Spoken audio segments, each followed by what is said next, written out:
Hello વિદ્યાર્થી મિત્રો, કેમ છો બધા? મજામાં ને? મારી YouTube ચેનલમાં આપ સૌનું સ્વાગત છે. તો જો 2 ના 40% શોધો. ના કીધું એટલે વચ્ચે ગુણાકાર આવવો જોઈએ. શું આવવું જોઈએ? ગુણાકાર. 40% એટલે ટકા છે એટલે શું કરવાનું? પહેલા નીચે છેદમાં 100 લખવાના. કેટલા લખવાના? 100. 2 ના 40% ના એટલે ગુણાકાર મૂકવાનો, ટકા એટલે ભાગ્યા 100. હવે જો આ 0 કેન્સલ, આ 0 કેન્સલ. હવે શું વધ્યું ઉપર? 2 ગુણ્યા 4. નીચે કશું જ નથી એટલે કશું લખવાનું નહીં. 2 ચોક 8. તો કેટલા આવે?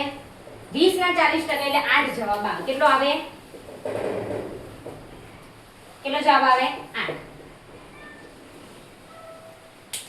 20 ના 40% ના એટલે ગુણાકાર મૂકવાનો, ટકા છે તો ભાગ્યા છેદમાં 100 લખવાના. પછી ઉપર નીચેના 0 0 કેન્સલ. શું વધ્યું હોય કે 2 નો ગુણાકાર. 2 ચોક 8. તો આપણો જવાબ આવી જશે. ઓકે, देख लो. ओके विद्यार्थी मित्रों, जो તમને મારો વિડિયો ગમે તો લાઈક અને સબસ્ક્રાઇબ કરજો. મળીએ નેક્સ્ટ વિડિયોમાં. Bye bye.